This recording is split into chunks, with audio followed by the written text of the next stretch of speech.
नमस्कार दोस्तों, आपका बहुत बहुत स्वागत है वॉइस ऑफ विक्ट्री के इस यूट्यूब चैनल पर। आज की ये कहानी बहुत ही रोचक और मजेदार होने वाली है। ये कहानी है अहंकार का पतन। तो चलिए कहानी को शुरू करते हैं। प्राचीन समय की बात है। वीरेंद्र सिंह नाम का एक जमींदार था जो अपनी ताकत, दौलत और रुतबे के कारण पूरे इलाके में प्रसिद्ध था। उसका महल किसी राजमहल से कम नहीं था। उसके पास अनगिनत नौकर चाकर थे और लोग उसे सम्मान से सरदार साहब कहकर बुलाते थे। लेकिन दौलत के साथ साथ उसमें घमंड और अहंकार भी बहुत बढ़ गया था। वह गरीबों को तुच्छ समझता, नौकरों को अपमानित करता और दूसरों की मदद करना तो दूर, उन्हें अपने पैरों तले कुचलने में ही अपनी शान समझता था।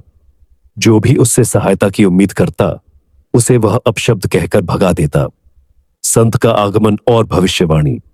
एक दिन गांव में एक ज्ञानी संत का आगमन हुआ। वे एक पेड़ के नीचे बैठे थे और गांव वाले उनकी बातों को ध्यान से सुन रहे थे। वे जीवन, सत्य, कर्म और विनम्रता की बातें कर रहे थे। जब वीरेंद्र को इस बात का पता चला तो वह हंस पड़ा और मजाक उड़ाते हुए बोला, इनकी बातें सुनकर गरीब और कमजोर लोग बहकते हैं। असली ताकत तो धन में होती है। जिसके पास दौलत है वही राजा है। संत ने शांत स्वभाव से मुस्कुराते हुए कहा, बेटा, धन और अहंकार की उम्र बहुत कम होती है। जब अहंकार बढ़ता है तो पतन निश्चित हो जाता है। प्रकृति हर अहंकारी को उसकी सीमा दिखाती है। समय का चक्र घूमता है और जो आज राजा है कल वह भिखारी भी हो सकता है। वीरेंद्र सिंह ठहाका लगाते हुए बोला, मेरा अहंकार कभी नहीं टूटेगा। मैं अपनी मेहनत से इस मुकाम तक पहुंचा हूं। मुझे कोई नहीं गिरा सकता। संत ने उसकी आंखों में देखकर कहा, बस कुछ ही समय की बात है जब तुम्हें मेरी यह बात याद आएगी। अहंकार की ऊंचाई। समय बीतता गया। वीरेंद्र का घमंड और बढ़ता गया। उसने गरीब किसानों की जमीनें हड़पनी शुरू कर दी। कई परिवारों को बेघर कर दिया।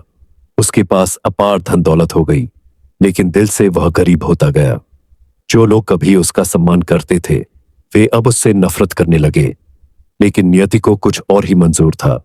समय का क्रूर प्रहार। एक साल गांव में भयंकर सूखा पड़ गया। बारिश की एक भी बूंद नहीं गिरी।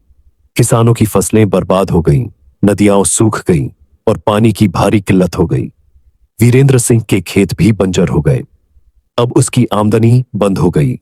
लेकिन अहंकार के कारण उसने सोने चांदी से भरे बक्सों को खर्च करना अपमान समझा।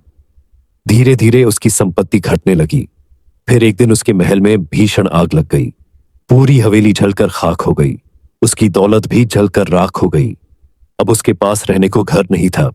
अहंकारी राजा से भिखारी तक। अब हालात ऐसे हो गए कि उसे खाने के लिए दूसरों के आगे हाथ फैलाने पड़े। जो लोग कभी उसकी चापलूसी करते थे वही अब उसकी दुर्दशा पर हंस रहे थे। उसने अपने पुराने नौकरों और गांव वालों से मदद मांगी, लेकिन उन्होंने कहा, जब हमें तुम्हारी जरूरत थी तब तुमने हमारी कोई मदद नहीं की। अब समय तुम्हें तुम्हारा कर्म दिखा रहा है। वीरेंद्र को अपनी गलतियों का एहसास होने लगा।